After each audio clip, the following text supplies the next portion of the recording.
देशभक्ति फिल्म है। हाँ। एक देशभक्ति सिनेमा है। जो हमारी फौजी भाइयों का कष्ट होता है, उनके परिवारों का जो त्याग होता है, वो कितना बड़ा होता है। रंग दे बसंती देखने के बाद इसी का जो हम लोगों ने प्रीमियर कल ही किया था मुंबई में, और आज पटना में भी है। तो कल मैं अपने बेटी के साथ बैठ के सिनेमा को देखा, और मेरी बेटी भी जब मेरे साथ गई तो बोली कि पापा आपके जीवन की सबसे बेस्ट पे हमारा पैसा और हमारी जीवन जो है न चुनाव से चलने वाली है और ना ही राजनेताओं से चलने वाली है। बिल्कुल। कैसा लगा मतलब पवन सिंह? बहुत अच्छा लगा। उन्होंने बहुत मेहनत की, और एक छोटे भाई होने के नाते भी जो मेरा कर्तव्य है मैंने प्रयास की कि भैया जीतें, और उन्होंने पहली बार खड़ा होने के बावजूद 2,75,000 वोट लाना मामूली बात नहीं होती। भैया ने तो बड़ा तगड़ा दर्द दे दिया इंडिया को। नहीं, देखिए वो दर्द, अब किसी के हारने से, देखिए किसी के जीतने से किसी को दर्द होता है तो लोग जीतना छोड़ देंगे? नहीं ना। देखिए चुनाव प्रचार से क्या सीखूंगा मैं? लोगों का जो मैं एक व्यक्ति विशेष के लिए मैं जाता हूँ।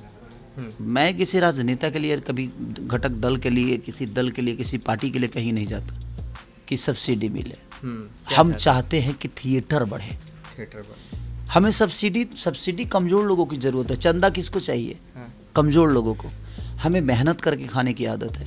नमस्कार, मैं हूं देवांशु, आप देख रहे हैं न्यूज़ फॉर नेशन। लोकसभा चुनाव खत्म हो गया और अब खेसारी लाल यादव जो हैं वो अपने रियल काम में लग गए हैं।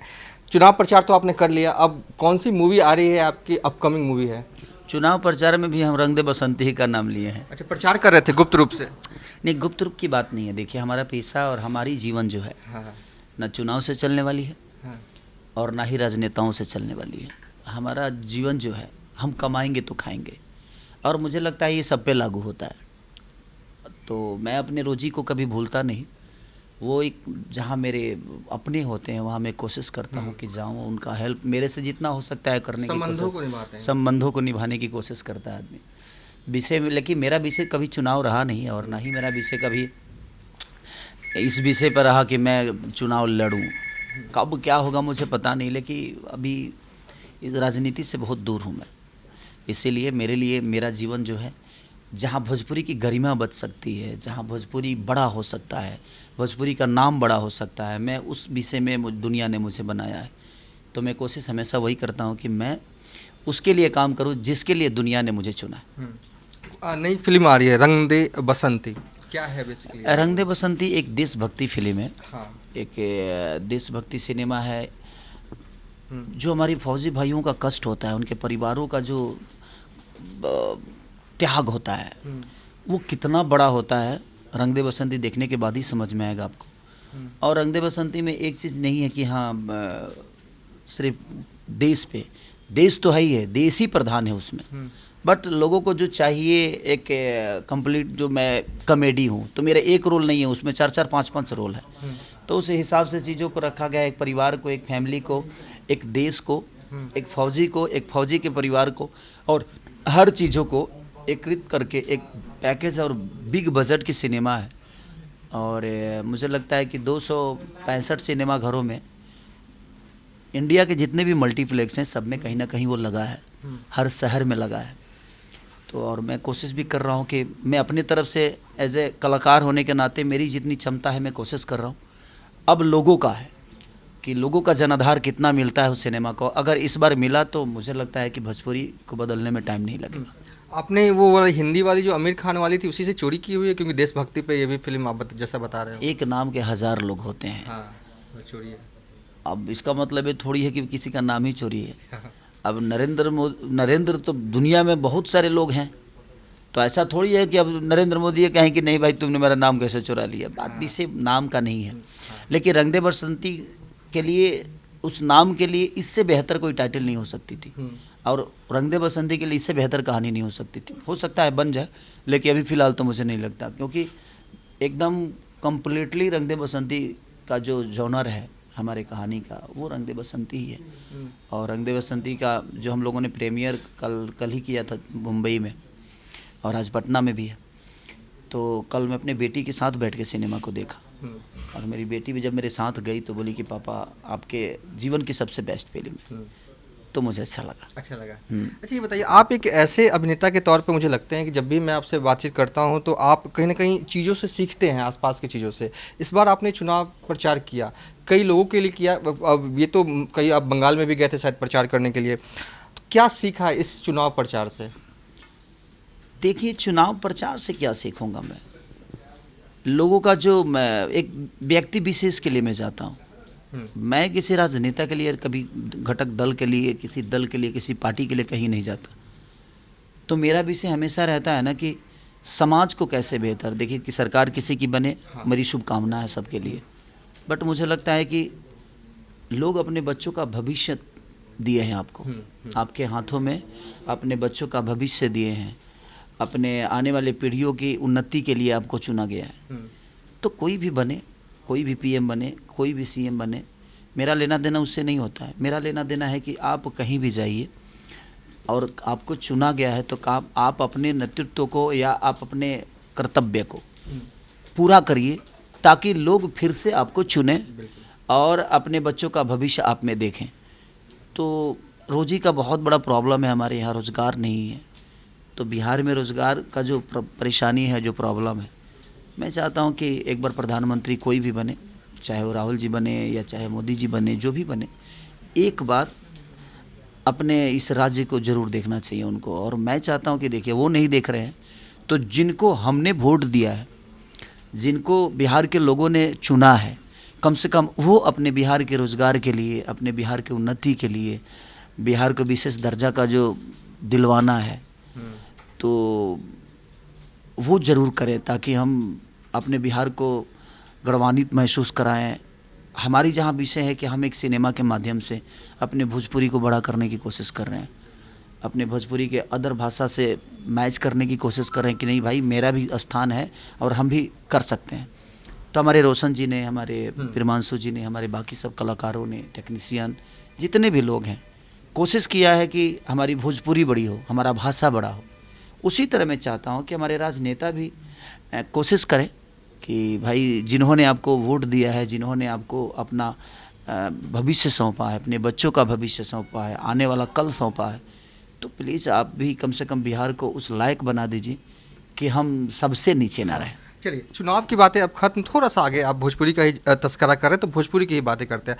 आप देखिए, ज़्यादा तो वैसे तो आप तेजस्वी के क्लोज लगते हैं, ठीक है, मैंने कहा सिर्फ लगते हैं, क्योंकि कई दफ़ा उनके नेताओं के साथ मंच साझा भी करते हुए दिखते हैं। ये बात और भी है, रीतलाल यादव के भतीजे 1 लाख का चेक आपको थमा देते हैं, आपको भी विश्वास नहीं होता कि 1 लाख का है। खैर, आप अक्सर भोजपुरी का जिक्र करते हैं और ये कहते भी हैं, कई बार हमसे बातचीत में, यूपी में जो है वो रियायतें मिलती हैं, आप चाहते हैं कि बिहार में भी रियायतें फिल्म बनाने के संदर्भ में मिले। इसको लेकर आपको नहीं लगता कि मुख्यमंत्री नीतीश कुमार से अगर आप मिले, डायरेक्ट 1 to 1 बात करें, तो शायद कोई बात बन सकती है? आप इधर उधर नेताओं से मिलते रह जाते, होता कुछ नहीं है बॉस, और आप चाहें तो आज ही मिलिए, आज तो चल खैर दिल्ली में है, फिर कभी चाहें। हम कभी नहीं चाहते हैं कि सब्सिडी मिले, हम चाहते हैं कि थिएटर बढ़े। हमें सब्सिडी कमज़ोर लोगों की ज़रूरत है। चंदा किसको चाहिए? कमज़ोर लोगों को। हमें मेहनत करके खाने की आदत है, हम मेहनत करना चाहते हैं, और हम जो सामान बनाते हैं उसे बेचने का दुकान चाहिए। दुकान नहीं है। आप दुकान दे दीजिए, ऐसे ही रोज़गार बढ़ जाएगा। एक सिनेमा हॉल जब बनता है और एक सिनेमा हॉल जब चालू होता है और लोग आते हैं, तो कम से कम उसके इर्द गिर्द 15 से 25 दुकानें हो जाती हैं। तो 25 दुकानों का घर देखिए, उसमें भी 5-5 परिवार होंगे। हमारे सिनेमा में भी 300 लोग काम करते हैं, उनके भी अपने परिवार होंगे। जिस लोकेशन पे शूट होता है उनके भी परिवार होंगे। तो कम से कम एक सिनेमा ना भी देता है तो 1 लाख लोगों को रोज़गार दे सकता है। बिल्कुल। तो मेरे कहने का मतलब कि 500,000 थिएटर ही बढ़वा दीजिए ना, क्यों सब्सिडी देंगे? जो सब्सिडी आप हमें देंगे उससे बेहतर है कि आप लोगों को रोज़गार दे दीजिए। सब्सिडी दीजिएगा तो प्रोड्यूसर के घर में चला जाएगा, तो बढ़ा एक ही आदमी।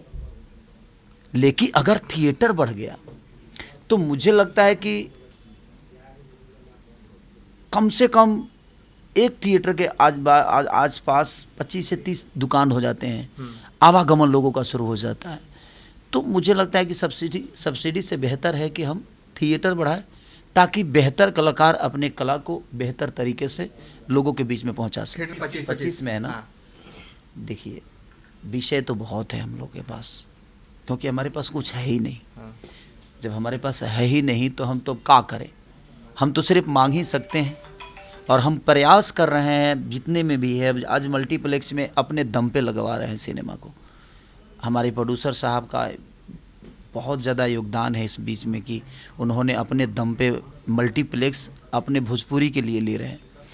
तो खर्चे तो होते हैं, लेकिन वही चीज़ें अगर हमारे राज्य सरकार अगर कर दे तो हमें इतना खर्चा नहीं करना पड़ेगा। हम वही खर्चा अपने सिनेमा में करेंगे ताकि हमारा सिनेमा बड़ा हो जाए।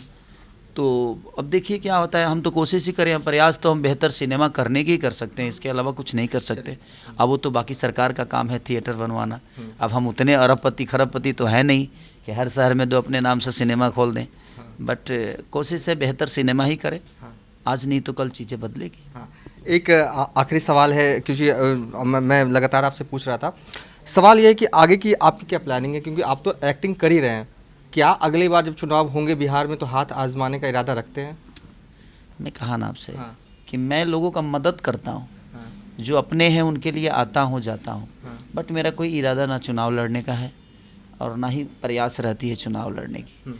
क्योंकि मुझे लगता है ना कि जिस विधा को मैं जानता हूँ उसमें मैं बेहतर कर सकता हूँ, जिस विधा को मैं नहीं जानता हूँ।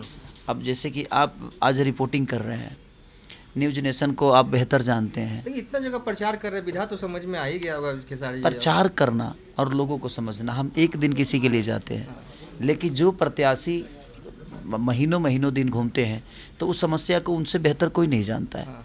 और उस परिस्थिति को वो जो समझते हैं, पढ़ते हैं, जानते हैं, उतना हम नहीं जान पाते। हम तो एक दिन सिर्फ एक जनता को जो बेहतर होता है उसके लिए बोलने चले जाते हैं। काराकाट भी गए थे ना शायद? बिल्कुल गया। कैसा लगा मतलब पवन सिंह? बहुत अच्छा लगा, उन्होंने बहुत मेहनत की और एक छोटे भाई होने के नाते भी जो मेरा कर्तव्य है मैंने प्रयास की कि भैया जीतें।